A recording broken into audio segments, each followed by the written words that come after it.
menyampaikan materi. Tafadhol Ustaz. Nah, cek suara jelas. Alhamdulillah jelas Ustaz. Bismillahirrahmanirrahim. Assalamualaikum warahmatullahi wabarakatuh. Alhamdulillah. Alhamdulillahi rabbil alamin wa bihi nasta'inu ala umuri dunya waddin. Wassalatu wassalamu ala al-mab'uthi rahmatan lil alamin wa ala alihi wa ashabihi ajma'in wa man tabi'ahum bi ihsanin ila yaumiddin. Thumma amma ba'd. Alhamdulillah, kita bersyukur kepada Allah Subhanahu wa taala yang mana atas nikmatnya kita masih bisa menikmati hari-hari yang tersisa di bulan Ramadan untuk berdakwah, untuk beribadah, dan juga barangkali ada yang berdakwah. Namun di balik itu para jamaah, ini adalah hari yang ke-27 yang mana tadi malam termasuk malam-malam yang ditekankan. Ya, banyak sebagaimana disebutkan dalam hadis bahwasanya di antara hari malam-malam yang ditekankan adalah malam-malam ganjil, dan khususnya di sini adalah malam 27 yang mana sangat maksud ditekankan di sini adalah sangat diharapkan terjadinya di malam itu adalah malam Lailatul Qadar. Namun terlepas dari itu para jemaah sekalian, kita selalu berharap kepada Allah. Semoga ketika kita berjumpa dengan malam Lailatul Qadar, kita menjumpainya dalam keadaan bertakwa, dalam keadaan beribadah kepada Allah Subhanahu wa taala. Bismillah, kita akan mengkaji tafsir dari juz yang ke-27, yang mana juz 27 ini mencakup surat Az-Zariyat bagian kedua, kemudian surat At-Tur, An-Najm, Al-Qamar, Ar-Rahman, Al-Waqi'ah, dan Al-Hadid.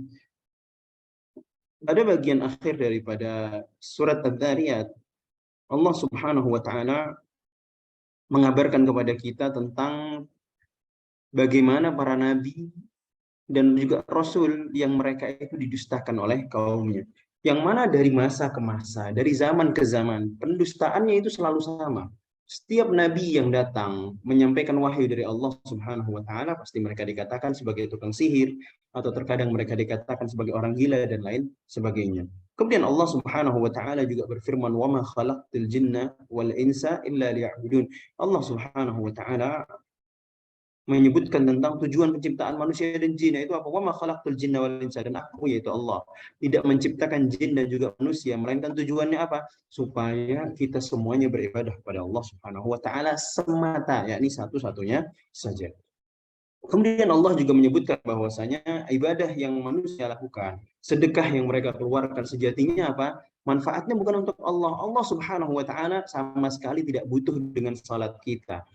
Tidak butuh dengan zakat kita, tidak butuh dengan ibadah kita, melainkan kita yang butuh dengan ibadah tersebut. Yang mana kita beribadah, kita berpuasa, kita salat adalah agar kita mendapatkan ridho dari Allah Subhanahu wa taala, yang dengannya kita mendapatkan rahmatnya, yaitu mendapatkan rahmat juga pahalanya, yaitu dimasukkan ke dalam surga Allah Subhanahu wa taala.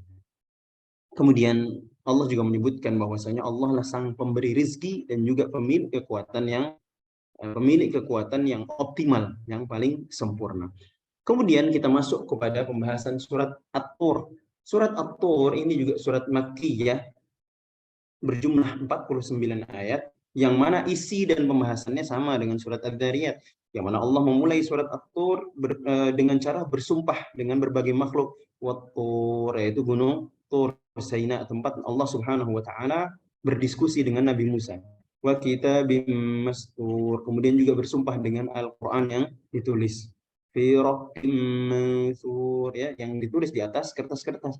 Wal baitil ma'mur. Baitul ma'mur itu adalah tempat yang terdapat di langit ke-7, atau di atas langit ke-7. Di mana di tempat ini setiap harinya, ingat, dalam setiap hari dari sejak matahari terbit sampai tenggelam, sebanyak 60.000 malaikat datang ke sana untuk bersujud kepada Allah Subhanahu wa taala. Yang mana, atau 70.000, ya, antara 60.000 atau 70.000 malaikat datang untuk bertasbih, untuk bersujud.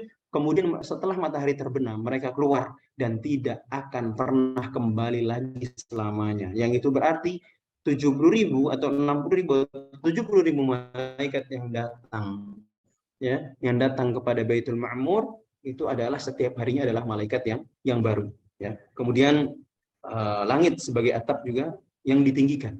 Allah sebutkan juga di dalamnya. Kemudian ya, was-saqfil marfu' wal bahril masjur, ya. Juga Allah bersumpah dengan yang langit, ya, langit yang luas. Kemudian Allah Subhanahu wa taala berfirman, "Inna 'adzaba rabbika lawaqi'." Sesungguhnya azab yang Allah Subhanahu wa taala janjikan itu pasti akan datang. Dan kemudian Allah Subhanahu wa taala menyebutkan tentang bantahan atau bantahan bagi orang-orang yang mendustakan kabar-kabar tentang kabar-kabar yang dibawa oleh, yang diturunkan oleh Allah, juga dibawa oleh Nabi Muhammad Sallallahu Alaihi Wasallam tentang akan datangnya hari kiamat. Yang mana Nabi Muhammad diejek oleh orang-orang kafir sebagai apa, dukun, orang gila, penyair dan sebagainya. Maka Allah Subhanahu wa taala katakan bahwasanya itu semua adalah hasil daripada akal mereka yang rusak. Maksudnya apa? Seandainya mereka menggunakan akal mereka dengan baik, niscaya mereka tidak akan mengatakan bahwasanya Nabi Muhammad sallallahu alaihi wasallam adalah dukun, gila dan penyair. Dan itu terbukti dengan banyaknya penduduk Mekah kala itu yang kemudian masuk ke dalam agama Islam, beriman kepada Allah juga Rasulnya sallallahu alaihi wasallam. Kemudian mereka menuduh bahwasanya Al-Quran itu dikarang oleh Nabi Shallallahu Alaihi Wasallam, yang mana kalau benar dengan tuduhan mereka itu yang mengatakan bahwasanya Nabi itu mengarang Al-Quran, maka coba, ya, coba Allah menantang mereka untuk membuat hal yang satu kata saja yang serupa atau memiliki keindahan atau kefasihan yang serupa dengan ayat Al-Quran. Kemudian bukti bahwasanya Allah yang menciptakan manusia serta langit dan bumi disebutkan juga di dalam surat ini. Kemudian apakah mereka menguasai khazanah rahmat Allah, atau mendengar di langit, atau mengetahui yang gaib sehingga mereka mengatur siapa yang seharusnya diberi wahyu. Jadi sebagaimana pembahasan yang lalu bahwasanya orang-orang kafirin Quraisy mereka berkata, kok yang dijadikan nabi itu Muhammad, bukan Al-Mughirah bin Syu'bah ataupun orang-orang yang mereka pandang mulia yang lainnya, ya. Allah membantah dengan perkataan, memangnya kamu tahu yang baik, memangnya kamu tahu apa, ya, memangnya kamu tahu apa yang Allah Subhanahu wa taala kabarkan, kok kamu bisa-bisanya berkomentar bahwasanya harusnya bukan Muhammad yang jadi nabi, terus siapa, ya, memangnya kita yang menentukan siapa yang menjadi nabi, itu maksudnya. Kemudian berikutnya adalah bahwasanya Rasulullah Shallallahu Alaihi Wasallam juga Rasul-Rasul sebelumnya mereka itu berdakwah tanpa meminta imbalan. Am tas'aluhum ajran fahum min maghramin muthqalun, ya. Mereka itu tidak mereka untuk memenuhi kebutuhan hidupnya sama sekali tidak pernah meminta imbalan kepada kaum yang mereka dakwahi, ya.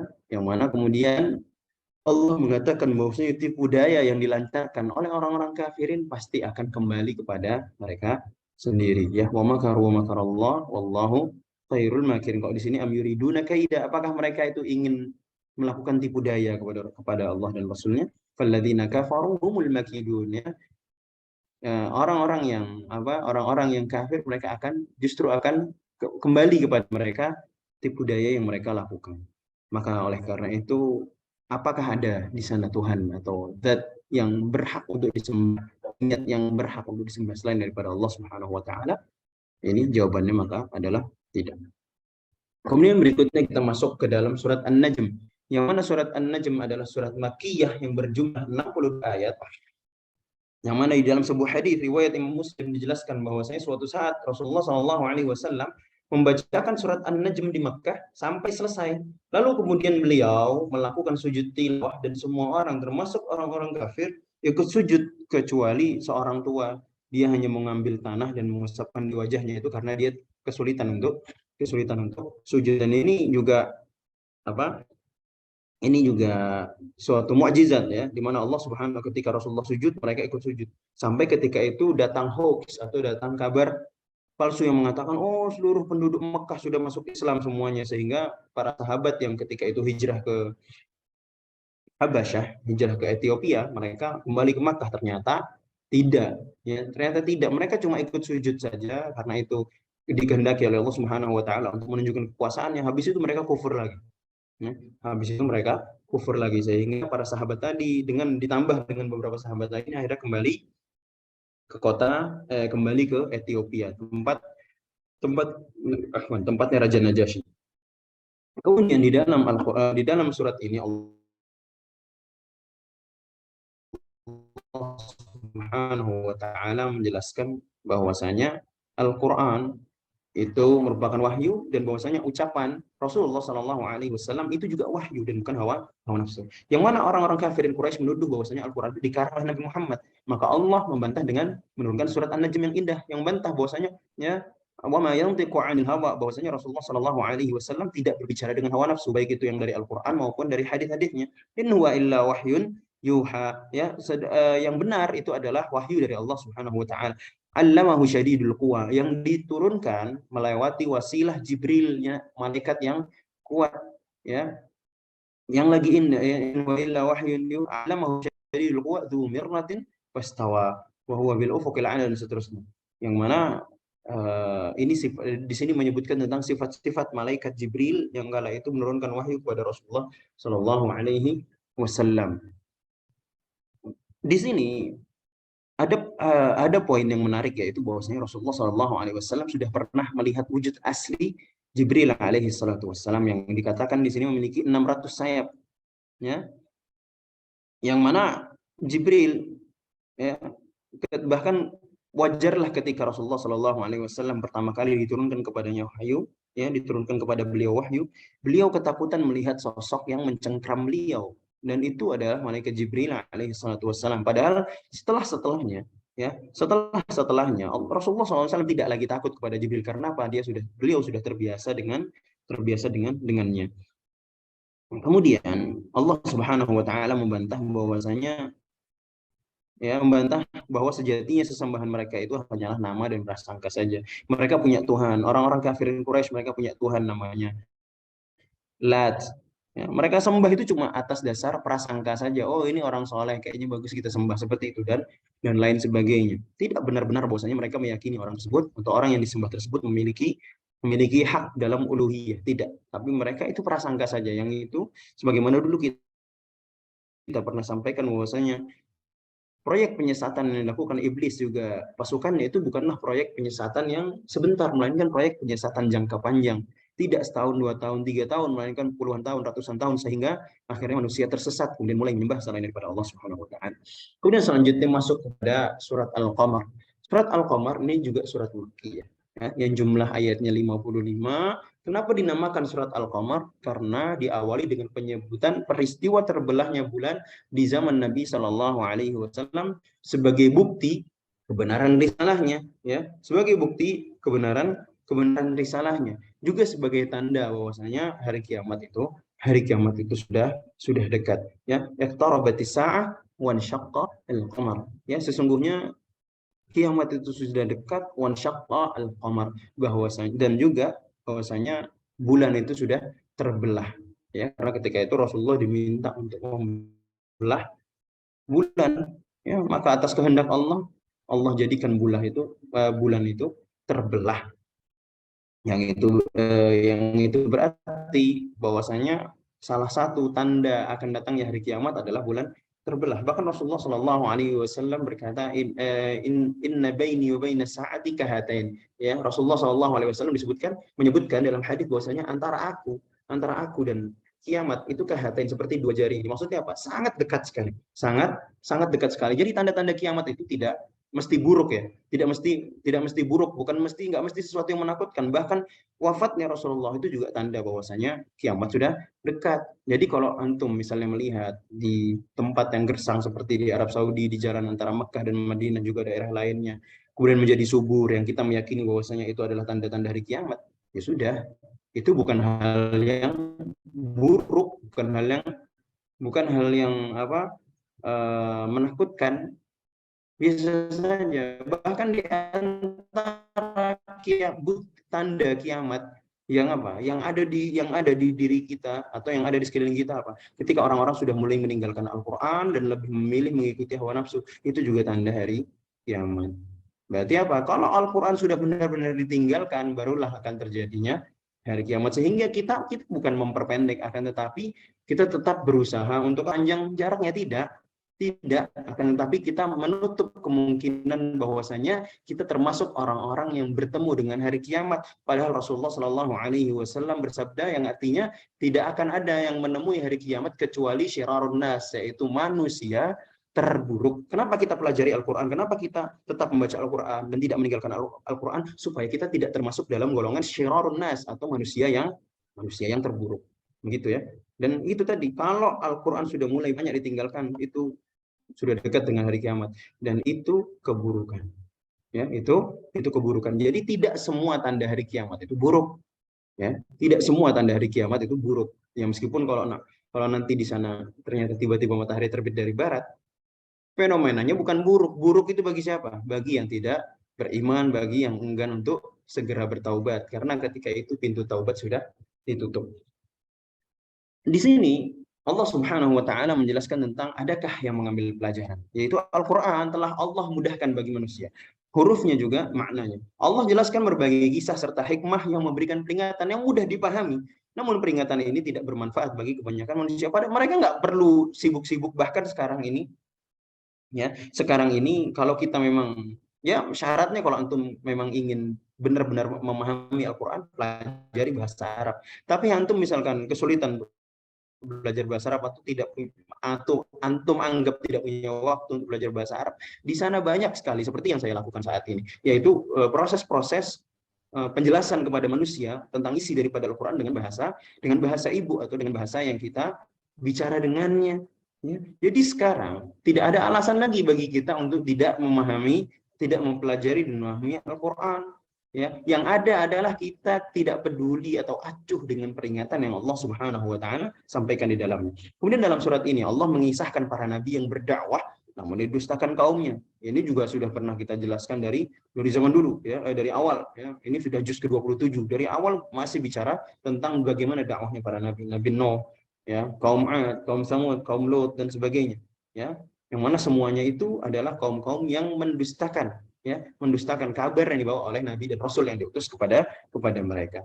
Ya, sedangkan kita, Allah Subhanahu wa taala telah menjadikan Al-Qur'an itu mudah. Maka apalagi alasan kita mengapa kita masih mendustakan Allah dan Rasulnya, sedangkan Allah sudah jadikan Al-Qur'an itu mudah untuk dipahami. Kemudian Allah menciptakan segala sesuatu itu dengan takdir, yakni dengan kalimat kun, ya. Idza arada syai'an ay yaqula lahu kun fayakun. Yani Allah Subhanahu wa taala kalau menginginkan sesuatu, Allah tinggal berkata kun, jadi. Tidak ada sesuatu yang berat bagi Allah Subhanahu wa taala. Tidak ada. Kemudian semuanya juga sudah tercatat dalam kitab yang namanya adalah Lauhul Mahfuz. Dan juga di sini Allah Subhanahu wa taala menyebutkan kepada kita tentang 4 proses takdir. Maksudnya apa? Di dalam beriman kepada takdir kita harus meyakini 4 prosesnya, yaitu apa? Pertama, Allah sudah mengilmui semua yang mengilmui dan sudah mengetahui semua yang akan terjadi. Kemudian ilmu tersebut Allah Subhanahu wa taala tuliskan di dalam kitab, tidak bisa ditambah, tidak bisa dikurangi. Kemudian yang ketiga adalah ketika Allah menghendaki, Allah menghendaki takdir tersebut untuk terjadi, baru kemudian Allah lakukan pengadaan atau penciptaan. Ya. Kemudian kita beranjak kepada surat Ar-Rahman. Dia adalah surat Makkiyah berjumlah 78 ayat, berisikan penyebutan berbagai nikmat Allah yang Maha Pengasih kepada hamba-hambanya. Di mana kita memiliki surat ini memiliki karakter di mana ada ayat yang terulang, bukan ada lafaz, bukan ayat, tapi lafaz yang terulang, yaitu apa? Fabi ayyi ala'i rabbikum tukadzibun. Setelah yakni apa? Setelah Allah Subhanahu wa taala menyebutkan berbagai jenis kenikmatan, Allah bertanya kepada manusia, lalu nikmat apa lagi yang engkau dustakan? Ya. Kemudian Allah juga menyebutkan tentang hari akhir, azab bagi pendosa dan lain sebagainya. Yang mana azab-azab ini Allah Subhanahu wa taala sudah menyampaikan sejak dahulu. Namun banyak orang yang enggan atau yang mereka acuh dengan peringatan yang Allah sampaikan, sehingga mereka pun menjadi orang-orang yang berhak mendapatkan azab dari Allah Subhanahu wa taala. Ya, juga Allah menyebutkan tentang surga, yang mana surga itu isinya semuanya adalah kenikmatan, ya. Kemudian ya Allah Subhanahu wa taala juga menyebutkan bidadari suci yang hanya memandang suaminya dan tidak pernah disentuh, yang mana kita juga meyakini bahwasanya seorang laki-laki akan menjadi pasangan terbaik seorang istrinya di dunia jika mereka adalah pasangan yang saleh dan salehah. Begitu juga seorang istri, seorang wanita yang salehah, seorang istri yang salehah, dia akan menjadi pasangan terbaik di surga. Na'am. Kemudian maka nikmat mana lagi yang kamu dustakan? Allah sebutkan di dalam surat ini sebanyak 30 kali. Kemudian masuk ke dalam surat Al-Waqi'ah. Ini juga surat Makkiyah, berjumlah 96 ayat, yang bercerita tentang Al-Waqi'ah, yakni hari kiamat yang tidak lagi diragukan kedatangannya. Yang mana surat ini, atau yang mana Yaumul Qiyamah atau hari kiamat itu merendahkan derajat sebagian kaum dan mengangkat derajat sebagian lainnya. Kemudian Allah Subhanahu wa taala menyebutkan bahwasanya manusia terbagi menjadi 3 golongan. Apa saja itu? Yang pertama adalah ashabul maimanah, yaitu kaum muqtasid atau kaum yang mengerjakan kewajiban dan meninggalkan keharaman. Mereka adalah dimasukkan ke surga dan berbagai kenikmatannya, ada air, buah dan sebagainya. Yang kedua adalah ashabul masy'amah, yaitu kaum yang menzalimi diri mereka dengan cara apa? Meninggalkan kewajiban dan mendatangi yang diharamkan oleh Allah Subhanahu wa taala, serta mereka adalah orang-orang yang terlena dengan dunia dan terus melakukan dosa besar serta mendustakan tentang hari akhir. Mereka adalah orang-orang yang akan dimasukkan ke dalam neraka dan akan merasakan panasnya hawa atau angin yang ada di neraka, juga airnya. Yang mana di neraka itu tidak ada sama sekali kesejukan juga kemuliaan. Kemudian yang ketiga adalah as-sabiqun, yaitu orang-orang yang berlomba-lomba dalam kebaikan. Mereka itu adalah orang terdekatnya Allah dan juga mereka berhak mendapatkan surga yang tertinggi, yang mana kebanyakan mereka, mayoritas mereka adalah orang-orang dari generasi awal Islam dan sedikit dari generasi terakhir, ya. Kemudian terakhir adalah surat Al-Hadid. Ini berbeda sendiri, ini surat Madaniyah, jumlahnya 29 ayat. Kenapa dinamakan Al-Hadid? Karena pada ayat yang ke-25 Allah menyebutkan tentang nikmat besi yang memiliki banyak manfaat bagi manusia. Kalau kita lihat pada ayat yang ke-25, Allah Subhanahu wa taala berfirman, "Laqad arsalna rusulana bil bayyinati wa anzalna ma'ahumul kitab wal mizan wa anzalna al-hadida fihi ba'sun syadid wa manafi'u lin-nas." Ya, Allah Subhanahu wa taala menjadikan besi itu yang memiliki kekuatan yang sangat hebat, ya, dan banyak manfaatnya bagi manusia, dan agar Allah Subhanahu wa taala mengetahui siapa yang menolong Allah. Maksudnya Allah jadikan besi tersebut sebagai apa? Sebagai alat untuk membedakan mana yang orang yang benar-benar membela Allah dan mana orang-orang yang tidak membela Allah, yaitu dengan cara membuatnya menjadi persenjataan dan lain sebagainya. Bahkan sampai saat ini, dari dulu sampai sekarang, besi itu menjadi material yang sangat berguna, ya, yang sangat berguna. Hampir-hampir tidak ada, bahkan antum sekarang rumah yang antum tempati itu juga mengandung kerangka-kerangka besi yang sangat bermanfaat. Kemudian di sini ada pertanyaan, belumkah datang saatnya yang mana manusia berjalan di hari kiamat dalam kegelapan? Satu-satunya cahaya adalah cahaya iman yang dibawa masing-masing kita. Yang mana orang-orang munafik itu di akhirat nanti mereka ingin mengambil cahaya dari kaum mukminin, tapi Allah usir mereka dan kembali ke dalam kegelapan. Lalu Allah berkata, ya, bahwasanya belum datang saatnya bagi orang beriman untuk tunduk hati mereka, belum datang saatnya bagi orang yang beriman untuk tunduk hati mereka kepada mengingat Allah dan kebenaran. Kalau bukan Ramadan, kapan lagi? Maksudnya apa? Allah Subhanahu wa taala bertanya kepada kita semuanya, mau kapan kita tunduk, ya? Dan Allah Subhanahu wa taala memberikan kepada kita waktu yang paling baik untuk menunjukkan ketundukan kita, ketaatan kita kepada Allah, yaitu ketika datangnya bulan Ramadan. Kemudian Allah sebutkan bahwasanya innamal hayatud dunya la'ibun walah. Ya, bahwasanya dunia ini hanyalah permainan, ya. Dunia ini, ya'lamu annamal hayatud dunya la'ibun walah. Wazinah, juga perhiasan, senda gurau, perhiasan dan sebagainya. Semuanya itu menipu, ya. Semuanya itu menipu. Kenapa kita katakan menipu? Kita sedang asik-asiknya sedang asyik menikmati dunia, namun ternyata Allah Subhanahu wa taala menentukan usia kita tidak lagi panjang, sehingga seharusnya kita berlomba-lomba khususnya di bulan Ramadan ini untuk mendapatkan ampunan dari Allah Subhanahu wa taala dan mendapatkan surga yang luas. Kalau kita kata berlomba-lomba yang benar di sini adalah kita tidak hanya berlomba antara satu hamba Allah dengan yang lainnya, antara kita dengan saudara kita, tapi yang paling penting adalah kita berlomba dengan diri kita yang telah lalu. Bagaimana kualitas ibadah kita di bulan Ramadan yang lalu, kita berlomba supaya kualitas Ramadan kita di tahun ini jauh lebih baik. Kemudian Allah Subhanahu wa taala menjanjikan bagi orang-orang yang beriman dan bertakwa bagian daripada rahmat Allah Subhanahu wa taala serta cahaya baik di dunia dan akhirat. Alhamdulillah, kita sudah selesai daripada pembahasan juz yang ke-27, insya Allah berikutnya juz 28, 29, kemudian juz 30 kalau Ramadannya sampai 30 hari ya. Insya Allah Ta'ala. Karena belum ada pernyataan resmi dari pemerintah, kita pokoknya ngikut aja. Mau itu hari Jumat atau hari Sabtu, terserah. Ya. Kalau anak pribadi lebih condong untuk mengikuti pemerintah, karena pemerintah juga memiliki tim khusus untuk baik itu tim yang melakukan ru'yat dan atau melakukan hisab dan seterusnya, tanpa merendahkan mereka yang berijtihad ya.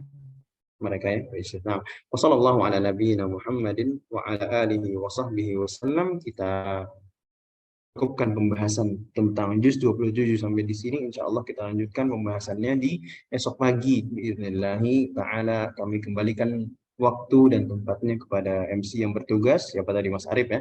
Sallallahu ala nabiyina Muhammad wa ala alihi wa sahbihi wasallam. Assalamualaikum warahmatullahi. Waalaikumsalam warahmatullahi wabarakatuh. Syukron jazakallah khair kepada Ustadz Haris yang telah menyampaikan materi tafsir Ijmali juz yang ke-27. Semoga apa yang telah beliau sampaikan dapat kita ambil hikmahnya dan juga kita amalkan. Dan semoga kita masih diberikan keistiqomahan untuk dapat melanjutkan ke juz ke-28 besok hari, insya Allah. Mungkin untuk tafsir pada hari ini kita cukupkan sampai di sini. Semoga bermanfaat.